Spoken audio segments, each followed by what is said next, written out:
Last year, I stood in the operating room and opened the chest of a 67-year-old man whose arteries didn't look like living tissue, but rather like rigid concrete pipes.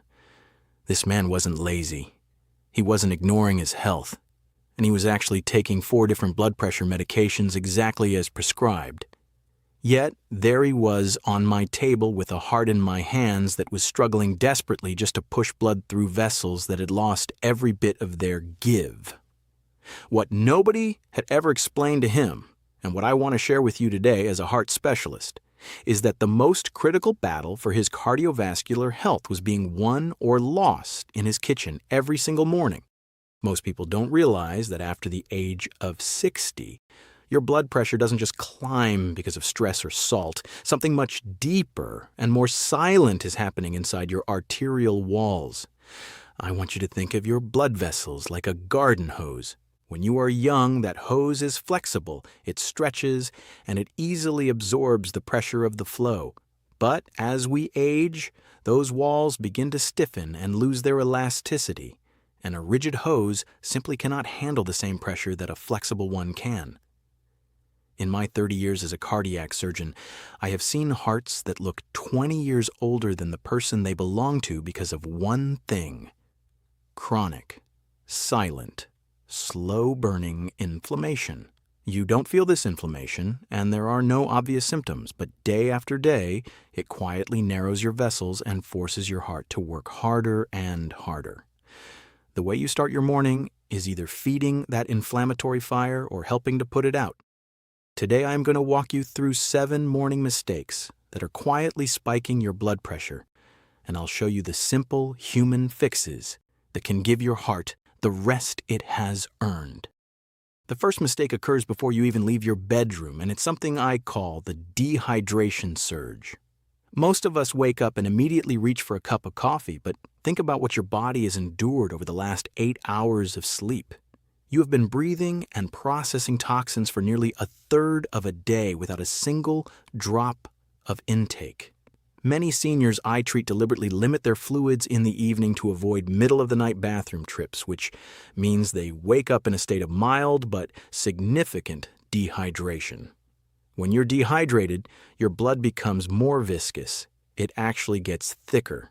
For a young person, this is a minor inconvenience, but for someone over 60 with arterial stiffness and plaque, it is a genuine risk factor. Thick blood moves like sludge through already narrowed arteries and is much more prone to forming dangerous clots. Because your heart rate naturally slows during sleep, this combination of slow circulation and thick blood is exactly why we see heart attacks and strokes cluster in those early morning hours. Your heart has to generate a massive amount of force just to get that viscous blood moving after a night of stillness. The fix is so simple it's often overlooked. Before you touch that caffeine, drink a full 8 ounces of water. This ensures your blood isn't thickening unnecessarily and gives your cardiovascular system the hydration it needs to run smoothly. The second mistake happens when you reach for leftovers and decide to reheat yesterday's breakfast, particularly fried potatoes, in the microwave.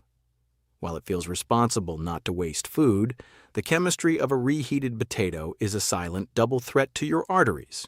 When starchy foods are first cooked at high heat, a chemical called acrylamide forms, which is a probable carcinogen that your body processes less efficiently after age 60. When you reheat that potato, you aren't just warming it up.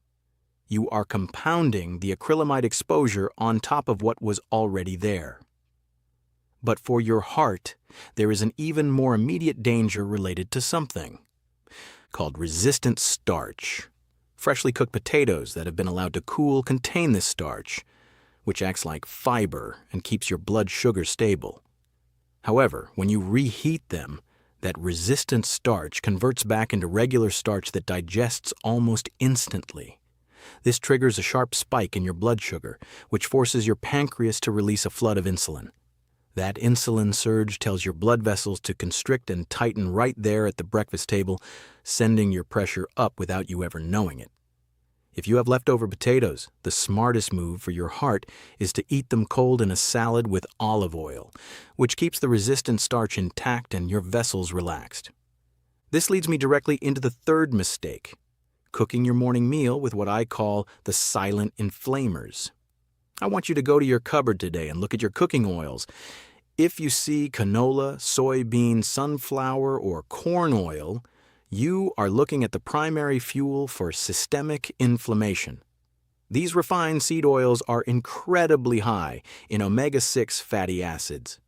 For most of human history, we ate a balanced ratio of omega-3 to omega-6, but today, the average person consumes up to 20 times more omega-6 than they need. This extreme imbalance drives the chronic inflammation that stiffens your arteries year after year. Furthermore, these oils are chemically unstable. When you heat them for your morning eggs, they oxidize and release aldehydes, the same toxic compounds found in cigarette smoke. These aldehydes trigger oxidative stress that damages the delicate cells lining your blood vessels, making them lose their elasticity. In my time in the operating room, I've seen the end results of these decisions made over decades. You should replace these oils immediately with extra virgin olive oil for low heat or real grass-fed butter. Extra virgin olive oil is rich in oleocanthal, a natural anti-inflammatory that actively supports healthy vessel function. The fourth mistake is a simple matter of timing that I call the carbs first trap. Most people start their breakfast by taking a bite of toast, oatmeal, or fruit. However, as a surgeon who has seen the results of inflammatory damage, I can tell you that the order in which you eat your food is a powerful tool for blood pressure control. When you eat carbohydrates first, your blood sugar spikes, insulin floods the system, and your arteries squeeze tight. But if you eat your vegetables first, the fiber forms a physical mesh in your stomach that slows down how fast sugar enters your blood. This blunts the insulin spike and prevents that sudden arterial constriction. I have had patients who changed nothing else, same portions, same food, but simply ate their greens first, and they saw their post-meal blood pressure readings drop noticeably within just 2 weeks.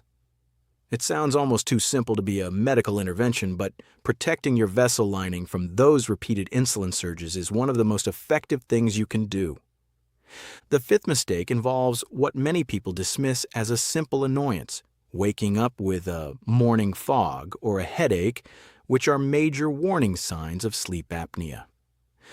Most people treat snoring as a joke, but I treat it as a cardiac emergency in progress. It is estimated that over 30% of seniors have some form of sleep apnea, and the vast majority have no idea. Every time you stop breathing at night, your oxygen levels plummet and your brain fires off a massive stress response of adrenaline and cortisol. This causes a sudden violent spike in your heart rate and blood pressure while you're supposed to be resting. Your heart essentially jolts awake dozens of times every single night. This constant nocturnal stress is directly linked to a 3 times higher risk of heart attack and irregular heart rhythms like atrial fibrillation. If you feel exhausted even after a full night's sleep, please do not ignore it. While you wait for a formal evaluation, try sleeping on your side instead of your back, as back sleeping dramatically worsens airway obstruction. The sixth mistake is the morning-only medication routine. If you take your blood pressure medication only in the morning, it may be wearing off exactly when your body is most vulnerable. In a healthy cardiovascular system, blood pressure should dip by 10 to 20% at night to allow the heart to recover. However, many people over 60 suffer from nocturnal hypertension, where their pressure stays high or even surges at 3 a.m. A pressure surge in the middle of the night hits your arteries when they are not braced for impact, making it much more likely to rupture a plaque or trigger a clot. Data from the hyochronotherapy trial suggests that for many patients, taking medication in the evening rather than the morning significantly reduces the risk of major cardiovascular events. You should never change your schedule on your own, but I urge you to ask your doctor at your next appointment if evening dosing is a safer option for your specific profile. Finally, the seventh mistake is forgetting to include natural vasodilators that help your arteries open up. We often focus so much on what to take away that we forget what to add. One of the most powerful tools in your kitchen is hibiscus tea. This deep red flower contains compounds called anthocyanins that act on your blood vessels in a way that is remarkably similar to ACE inhibitors, a common class of blood pressure drugs. Research published in the Journal of Nutrition found that drinking hibiscus tea daily can reduce systolic blood pressure by an average of 7 points, which is a clinically significant result that any doctor would notice. Another simple addition is apple cider vinegar. The acetic acid in the vinegar improves your insulin sensitivity and stimulates the production of nitric oxide, which is your body's natural signal to its arteries to relax and expand. Starting your morning with a glass of water containing 1 to 2 tablespoons of diluted apple cider vinegar can help blunt those damaging blood sugar spikes and keep your pressure stable. I have stood at the operating table at 3 o'clock in the morning holding a heart that stopped because of a clot that formed overnight, and I have had to speak to families at dawn who had no idea anything was wrong when they said goodnight. In almost every case, the factors weren't mysterious. They were a late meal, a body running out of water, or a morning routine filled with inflammatory oils. Your body after 60 has a smaller margin for error, but its capacity to heal is still genuinely remarkable if you provide the right environment. You are sitting at your kitchen table right now with more power over your health than you might realize. The most effective medical interventions are rarely the most complicated. The body isn't looking for complexity, it's looking for the right conditions to repair itself. I challenge you to pick just one of these changes to start tomorrow morning. Perhaps it's just that first glass of water or switching your cooking oil. Sustainable change comes from one small decision repeated until it simply becomes the way you live. Take care of your heart. It has been working for you every single minute of your life without asking for anything in return. And it deserves your protection. Everything I've shared is based on clinical research and my experience as a specialist, but it is not a replacement for your personal medical care. Please always consult with your own physician before making changes to your medication or routine, as they are your partner in this journey.